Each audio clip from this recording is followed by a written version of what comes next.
Hey, Andrew with SureFire. I want to talk to you today about the zeroing process for the XVL2. XVL2's four function, as you likely know, has white light, IR illuminator, an IR laser, and a visible laser. You can go ahead and zero the visible laser, and the IR laser will move with it. They are slaved together. As far as the tools for the adjustments go, the slots in both the windage and the elevation, they're kind of concaved. They're really conducive to any type of a coin. You can also use a flathead screwdriver, whatever you have on hand. Windage is on the left side of the device, elevation is on the bottom, and they both have engraved markings for the direction of adjustment. That direction, or that engraving, is indicative of your point of impact. So you'll notice that when you turn the dial towards the R for windage for right, you'll see that the laser is actually moving left, but that's going to move your point of impact right. So these engraved adjustments are indicative of your point of impact shift.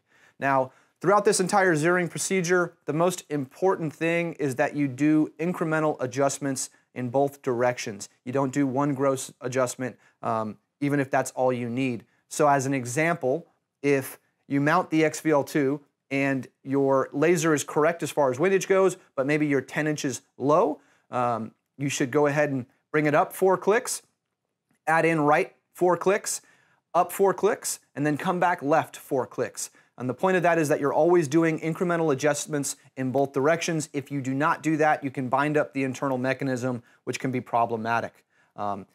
Also, if you ever experience any resistance in a certain direction of adjustment, just go ahead and stop, back those adjustment screws both all the way back out, and you can start from square one.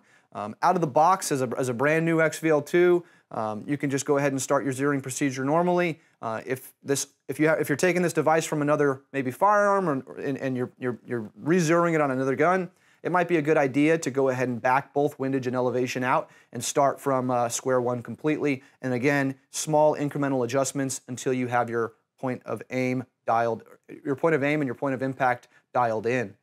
So once you have your zero nice and precise, a good practice is to add a little bit of elevation just to verify everything's tracking nice and straight. So once you're zeroed, add 3 or 4 clicks of elevation up and then bring it down 3 or 4 clicks. You should be right exactly where you want to be. Now if it drifted left or right, there might have been a little bit of excess spring tension on the windage side. Just go ahead and fix that with your adjustments on the windage. And again, make sure you're tracking straight by adding a little bit of elevation and taking it away, and you should be right on after that. Now that's just a really good practice to make sure that that zero doesn't drift under recoil over time. So yeah, that's your zeroing procedure. As far as distances, again, we do not recommend anything closer than 10 yards. That might be out of the range of adjustment of this device. Giving yourself a little more distance is going to make for a more precise aiming instrument anyways.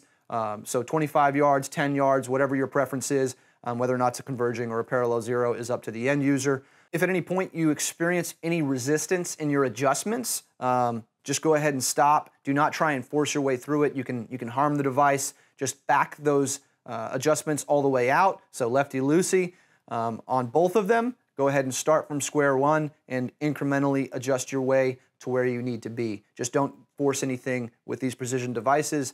It can be detrimental to the mechanisms inside. If you have any more questions, please visit our website. That's surefire.com.